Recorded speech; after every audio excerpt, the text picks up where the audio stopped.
हरियाणा की सियासत में सहमात का खेल। भाजपा बनाम कांग्रेस, अब कौन होगा अगला सरबराह।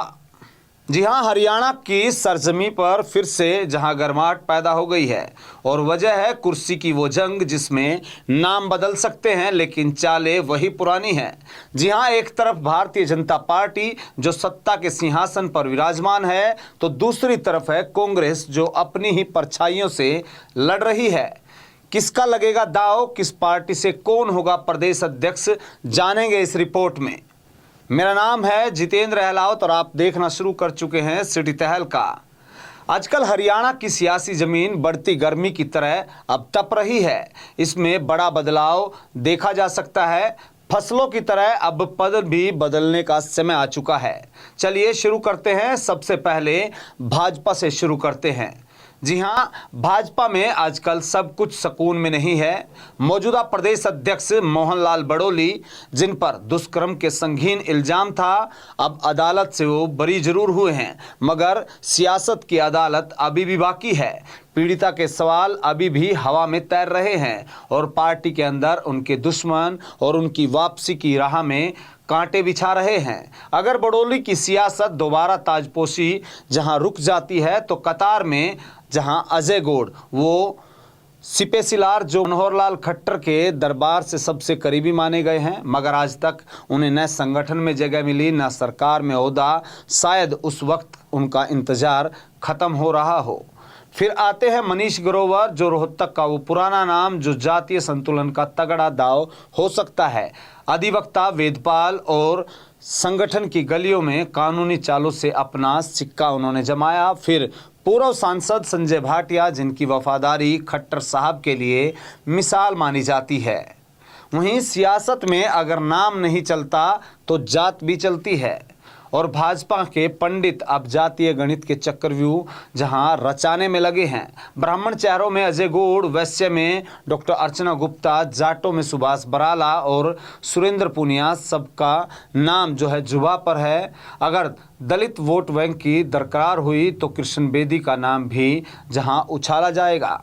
वहीं डीएससी यानी वंचित वर्ग की नुमाइंदगी वो करते हैं और ये बात हुई भाजपा की। अब बात करेंगे कांग्रेस की, जो विपक्ष में है लेकिन अपनों की खींचतान की वजह से इस पार्टी में संगठन नाम का कोई अब पौधा ही नहीं है।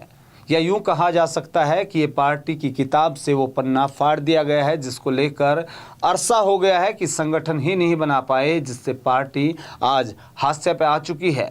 जहां अब जिक्र करें कांग्रेस का, जो आज अपने ही घर की दीवारों की दरारों से जूझ रही है। विपक्ष में होने के बावजूद न नेता प्रतिपक्ष है, ना ही सुदृढ़ संगठन बना पाई है। जैसे पार्टी खुद अपनी तलाश में है। सवाल ये है कि घर में लड़ाई हो तो जनता की कैसे वो सोच सकते हैं। इस पर लगातार विश्लेषक अपने तर्क भी दे रहे हैं। अब माना जा रहा है कि अब जंग शुरू हो चुकी है और कांग्रेस के प्रदेश अध्यक्ष की कुर्सी के लिए जहां सियासी फतवों की बारिश हो रही है। नाम है कुलदीप शर्मा, पूर्व स्पीकर, मगर उनके रास्ते में दीवार बनकर खड़े हैं दीपेंद्र हुड्डा। फिर है रणदीप सिंह सुरजेवाला, जो दिल्ली दरबार में करीबी माने जाते हैं। गीता भुक्कल, चौधरी वीरेंद्र सिंह जैसे नाम भी हवा में तैर रहे हैं, लेकिन इंतजार है हाईकमान का, इसमें वो कैसे फैसले लेते हैं। आपको बता दें कि हाल ही में हुए गुजरात अधिवेशन में राहुल गांधी ने जो संकेत दिया, वो हरियाणा में कांग्रेस की दिशा बदल सकता है। अब अध्यक्ष, जिला अध्यक्ष वही बनेगा जो जुनूनी, सक्रिय और आज़ाद सोच वाला हो। ये राहुल गांधी के शब्द थे, लेकिन सवाल ये है क्या हुड्डा ऐसा होने देंगे। उसके साथ साथ बड़ा सवाल ये भी है कि वो कब होगा। कार्यकर्ता भी बोल रहे हैं कि कब होगा जब खेत से दाना ही नहीं बचेगा। हुड्डा खेमे की पकड़ इतनी मजबूत है कि पूरा चुनाव उनके इर्द गिर्द लड़ा गया। लोकसभा हो या विधानसभा, ज़्यादातर जीत उसी खेमे की देन मानी गई। हाल ही में बनाए गए नए प्रभारी, जो कि जेके हरिप्रसाद की रिपोर्ट भी यही कहती है कि हरियाणा में कांग्रेस आज अगर जिंदा है तो सिर्फ भूपेंद्र सिंह हुड्डा की बदौलत। नेता कहते हैं कि सत्ता नहीं आई, इसके पीछे भी हुड्डा ही हैं। कांग्रेस अपनों से बाहर ही नहीं निकल पा रही, तो सवाल वही है, क्या भाजपा अपने दागदार को दोबारा सिंहासन देगी या फिर कांग्रेस अपनी गुटबाजी से ऊपर उठ पाएगी? क्या हरियाणा की आवाम नई सियासत देखेगी या फिर ये सारा खेल वही पुराना, चेहरे नहीं चाले पुरानी, सियासत में फैसले ताज पर नहीं चाल पर होते हैं? इस बार हर चाल पर हमारी भी नज़र है और आपकी भी। आप क्या सोचते हैं? आपका तर्क भी हमारे लिए महत्वपूर्ण है। कमेंट करके विचार जरूर लिखें।